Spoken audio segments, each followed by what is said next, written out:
गुजरात में विधानसभा के चुनाव के आने अब कुछ ही दिन बाकी है। इससे पहले गुजरात की सियासत जो है वो गर्मा गई है, क्योंकि आम आदमी पार्टी गुजरात इकाई के प्रदेश प्रमुख गोपाल इटालिया के कुछ वीडियो वायरल हुए हैं, जिसमें वो प्राइम मिनिस्टर नरेंद्र मोदी और उनकी माता हीराबा के लिए आपत्तिजनक शब्दों का प्रयोग करते हुए दिख रहे हैं। इसी मुद्दे को लेकर भारतीय जनता पार्टी ने भी अपना विरोध जताया है। इसी मुद्दे पर बातचीत करने के लिए हमारे साथ जुड़ चुके हैं भारतीय जनता पार्टी के नेता हार्दिक पटेल।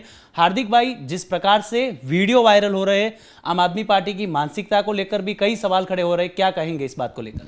देखिए, राजनीति किसी पर हद तक आप चुनाव प्रचार कर सकते हैं, सभाएं कर सकते हैं, लेकिन देश के यशस्वी प्रधानमंत्री, और मैं मानता हूँ कि सिर्फ नरेंद्र भाई मोदी नहीं, किसी भी प्रधानमंत्री पर इतनी आपत्तिजनक बयान नहीं देने चाहिए, और ख़ास तौर पर उनकी मातृश्री पर। आम आदमी पार्टी ये पहला बयान नहीं है। मैंने 4-5 दिन पहले भी देखा कि उन्होंने ब्रह्मा विष्णु महेश को भी भगवान मानने से इनकार कर दिया है। आम आदमी पार्टी चुनावी प्रक्रिया में उस हद तक अंदर उतर चुकी है कि वहाँ जाके वो किसी भी हाल में, किसी भी बयानबाजी के तहत लोगों को गुमराह करने का प्रयास कर रही है। और मेरा ये मानना है कि हम भी आंदोलन से आए हैं और हमने भी आंदोलन में काफ़ी सभाएं की है, लेकिन कभी भी उस हद तक बयानबाजी नहीं की जिससे किसी महिला का, किसी देश के सर्वोच्च पद और संवैधानिक पद पर बैठे हुए व्यक्ति का अपमान हो और उसके असंवैधानिक तरीके से किसी का नुकसान हो। लेकिन आम आदमी पार्टी का जो बयानबाजी चल रहा है, और ये साबित भी हो गया है कि गुजरात के लोग अब उनको इस बयानबाजी के तहत गुजरात से बाहर करने के मूड में भी है, और गुजरात की गौरव और अस्मिता पर जिसने भी आंच डालने का प्रयास किया है उनके साथ कभी गुजरात खड़ा नहीं रहा। हार्दिक भाई, न सिर्फ प्राइम मिनिस्टर और उनकी माता जी, बल्कि हिंदू धर्म के जो संत हैं उनको लेकर भी गोपाल इटालिया ने भूतकाल में कई सारे स्टेटमेंट दिए हैं, वो भी वीडियो वायरल हो रहे हैं। इसको लेकर क्या कहेंगे? देखिए, आम आदमी पार्टी ने, मुझे बराबर याद है, अच्छे 6-7 साल पहले एक बयान दिया था उनके मुख्यमंत्री केजरीवाल जी ने कि सरदार पटेल का जो स्टैचू बना है वो तो भंगार है, इतना बड़ा बनाने की कहाँ ज़रूरत थी। तो मेरा ये मानना है कि देश के जो क्रांतिकारी पुरुष है, देश के हमारे जो संत महात्मा है, मुरारी बापू के मंच को लेकर भी आम आदमी पार्टी के नेता ने बयानबाजी की है। मुरारी बापू के साथ लाखों हरिभक्त जुड़े हुए हैं। तो मेरा ये मानना है कि हिंदू धर्म की जो सनातनी संस्कृति है उसके खिलाफ आम आदमी पार्टी कहीं ना कहीं खिलवाड़ करने का एक प्रयास कर रही है, और सत्ता पाने के लिए, सीट पाने के लिए जिस हद तक वो जा रहे हैं, उससे एक बात साबित हो गई है कि वो बौखलाहट में आ गए हैं कि इतना पैसा खर्च किया है, इतना प्रचार किया है, फिर भी एक सीट भी नहीं आएगी तो क्या करेंगे। तो यही बयानबाजी कहीं ना कहीं गुजरात में उनकी दिखाई दे रही है। इन बयानों को डिफेंड करने के लिए वो पाटीदार एंगल को बीच में ला रहे कि पाटीदार समाज का बेटा है, उसके लिए परेशान कर रहे। न सिर्फ गोपाल इटालिया बल्कि अरविंद केजरीवाल से लेकर पूरी आम आदमी पार्टी इस मुद्दे को लेकर गोपाल इटालिया के बचाव में उतर गई है। कुछ दिन पहले जब मनीष सिसोदिया जी पर एक्शन लिया गया तो उन्होंने कहा कि मैं राजपूत हूँ इसलिए मुझे टारगेट कर रहे हैं। अब गोपाल इटालिया बोल रहा है कि मैं पाटीदार हूँ इसलिए मुझे वो टारगेट कर रहे हैं। कुछ दिन बाद कोई ब्राह्मण नेता आके बोलेगा कि मैं बराबरी हूँ इसलिए मुझे टारगेट कर रहे हैं। लेकिन आप तो पूरे हिंदू धर्म को टारगेट कर रहे हैं।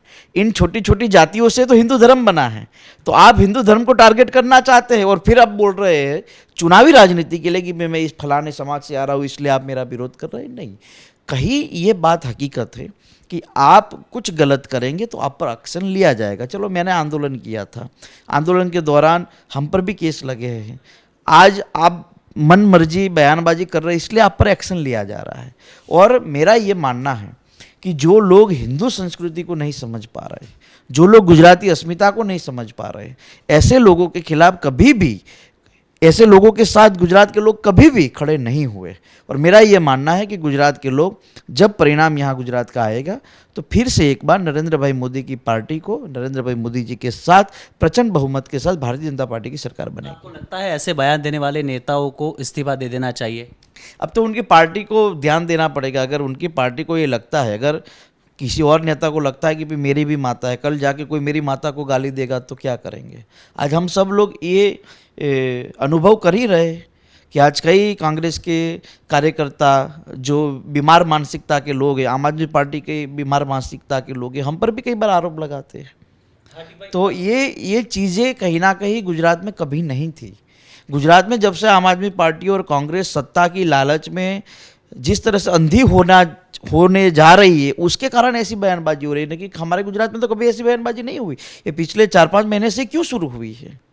हार्दिक भाई, अंतिम सवाल आपसे और आपकी पार्टी से जुड़ा हुआ है। गुजरात में अब कुछ ही दिन बचे हैं, चुनाव भी डिक्लेयर होने वाला है। आपकी पर्सनल लेवल पर और भारतीय जनता पार्टी की तैयारियां कैसी है? लग रहा है फिर से इस बार परचम और लहरा पाएंगे? पिछले 20 सालों से गुजरात की जनता ने नरेंद्र भाई मोदी और भारतीय जनता पार्टी पर भरोसा किया है और ये भरोसा दिन प्रतिदिन और बढ़ रहा है। भारतीय जनता पार्टी ने बूथ लेवल पर और खासकर जितनी भी केंद्र सरकार और राज्य सरकार की विभिन्न योजनाएं हैं उसको जन जन तक पहुंचाने का काम किया है।